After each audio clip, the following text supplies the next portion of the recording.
My name's Anna Deamer, and I've worked in the industry on and off for over 25 years.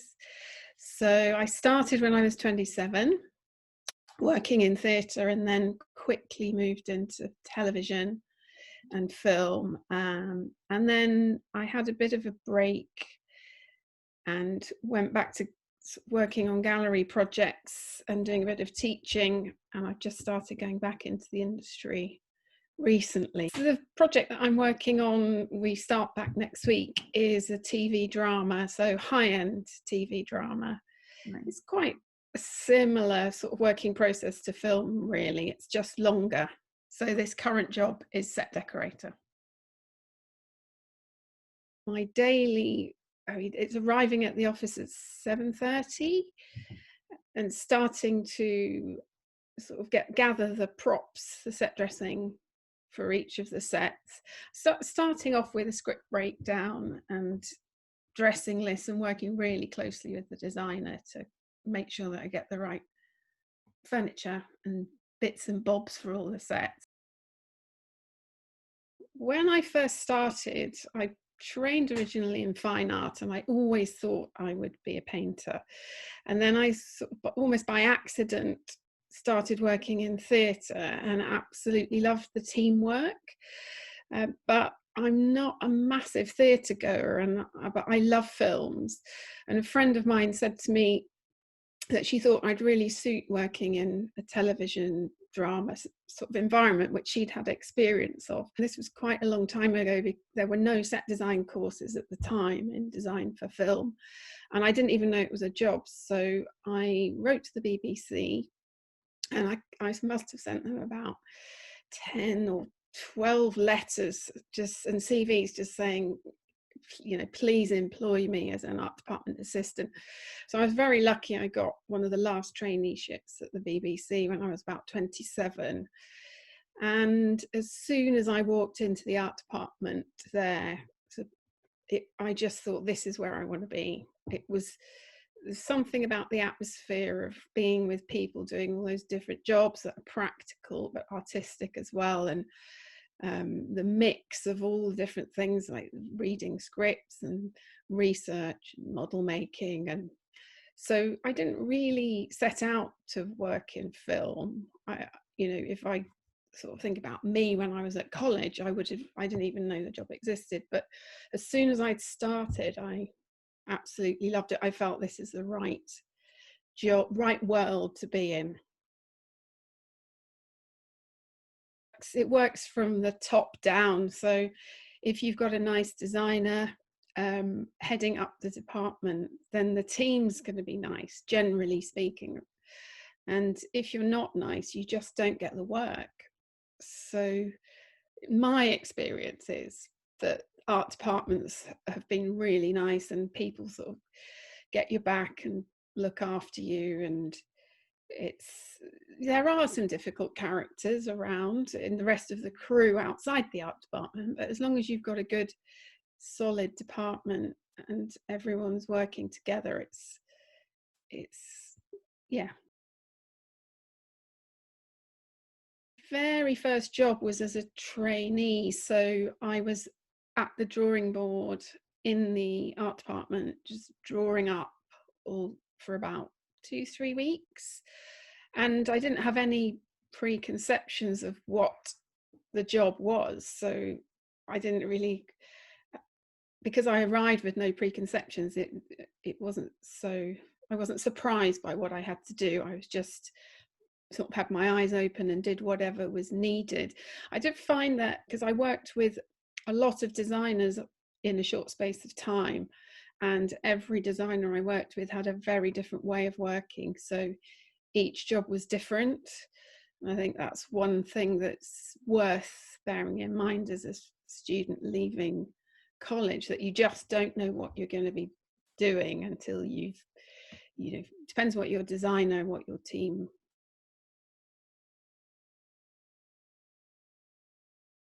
It was really, I think it's seeing your name whiz by. That's really exciting. And yeah, it is. It's a really good feeling when it's actually broadcast. although I have to say a lot of the time I've not even, because in times when I've been working a lot, you don't really have time to watch what you're doing. So I think I probably haven't seen half of what I've worked on. Oh, goodness. I enjoy, once you've got all the props together, getting actually into the location to do the dressing. That is, for me, that's the sort of most exciting bit, where you can see all, the fruits of all the hard work, all the research. And I don't think there's one particular job that's been better than another, but there's one job I did, it was a TV drama, it's a police drama, and I had to do an explosion in a factory, and a post-explosion, so lots of aging, lots of ripped plastic sheeting and things. And once it was lit, it looked really fantastic, and the director, you could tell she was so pleased. I think that's the thing, once the director walks into the space and really likes it, that's a really good feeling. I worked on one project, it was a period drama, BBC drama, and I was dressing an interior of a boat house, and it really came together. It was quite an eccentric set, and the actors walked on and you could see that they just loved it, and it felt like, with the way they were dressed, like it sort of gelled. That's a nice feeling. There's nothing particular that stands out that's sort of been a conflict, but because I think with a collaboration, it's give and take all the way through. So you might have an idea, and then you talk to the department and your art department, and it's not possible, so things change, and then the script changes, and it's such a teamwork. I think you've got to be able to be flexible and work for the script, and as long as you're doing justice for the script or the story, then, and you communicate. I love the research, and I think if you've got a too fixed idea, your idea is too fixed before you start your research, that can be problematic. But if you come across really good research and share that with your, I mean, if you're an assistant, sharing it with your designer, or if you're designing, sharing it with the director, then ideas can come from that. So and then of course a lot of directors will bring images to you as well to discuss. So it's a collaboration. The long hours, maybe. I think the hours can be really hard work, especially if you're working on a long running program. And I think, compared to when I first started, like when I was set decorating like 25 years ago, I'd just whiz around prop houses, grab stuff, sort of ring up the prop truck to pick it up. It was much less paperwork, and less I didn't ever photograph anything and show it to a director or discuss what I was going to be sort of bringing to a set. I think there's a lot of paperwork involved now, especially with set deck and buying, where you've got purchase orders and there's all sorts of admin. That's probably what I don't enjoy, because it can get in the way of actually choosing the stuff.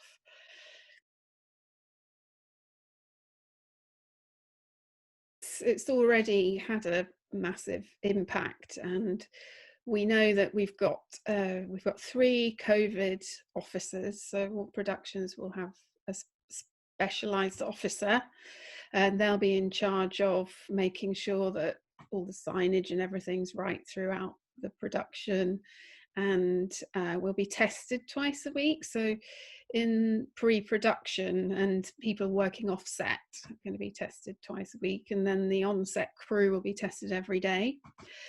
And we've got to split our department in 2, so we've got an extra office. So I'll be in one office, and then a petty cash buyer will be in another.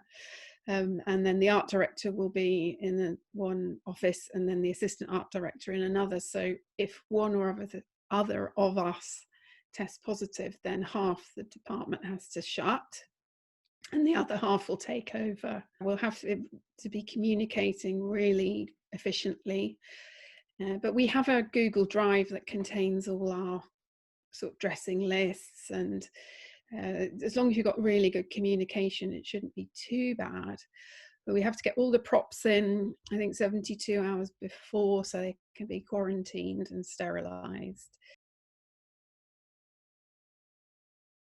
I don't know if this is definite, but I think we're going to need more people, because if we're having to double up and sort of work in a more, I mean, it is very organised usually in an art department anyway, but we're going to have to be super organised. Every art department will always have a trainee or an art department assistant. I don't think I've ever worked in an art department that hasn't, so that's not going to change. I mean, I've been involved with hiring a lot of assistants and over the years, and I think the one thing is timekeeping above all. So if someone turns up late, it's just not, you might forget it. You won't get re-employed if your timekeeping's bad. So that, I think, is the number one. And then after that, it's attitude, really. So if you've got a positive, if you're enthusiastic, having the right sort of attitude, and then the skills are sort of on top of that.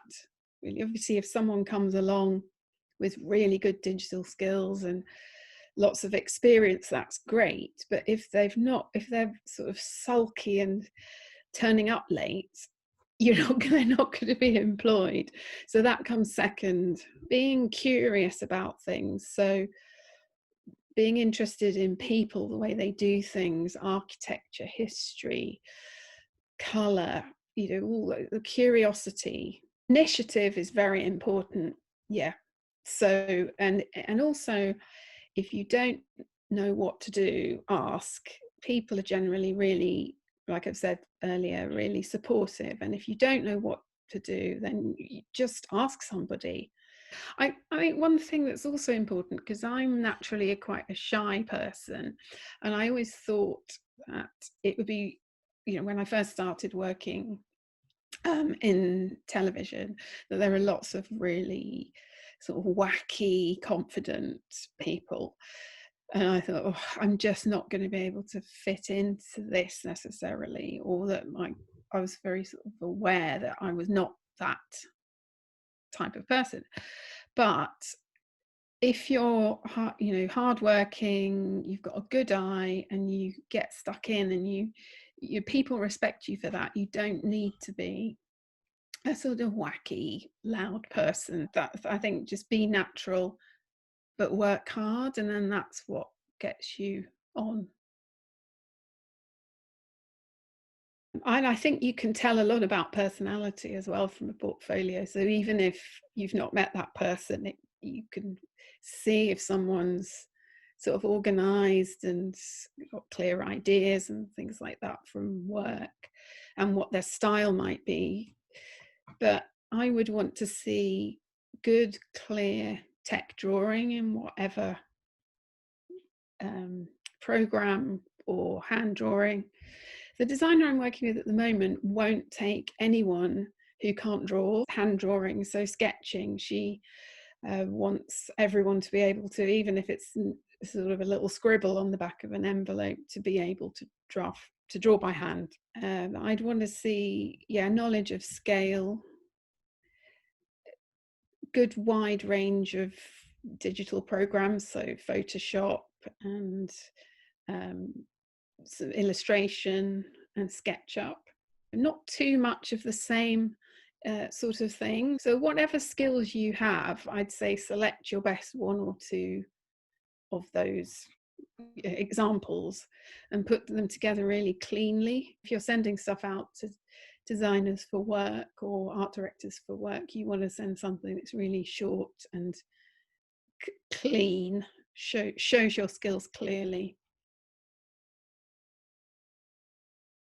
Advice to my younger self. So going back to that thing about worrying whether you're shy or whether your character's going to fit in, all that, I would say don't worry about that. You'll be fine. Just do the work and your personality shows through. So I think it would have been good to know that you didn't need to be a sort of certain type of person, and that it's okay to be quiet. So I guess it's believing in yourself, isn't it, and not doubting, trying not to doubt. But a bit of modesty doesn't hurt. If you do work hard and you've got a good eye and you've got a good attitude, people see that. And if you're working with a good team, you will get work. You will get more work in the future. Really important is, if you want to have a family, if you want to have kids, find a partner who is willing to either share the work or stop work or has a 9-to-5 job so that they can help out. Because when I had my son, my partner was a director and he refused to stop work. I would say to my young self, make sure that whoever you have a family with is willing to support you as well.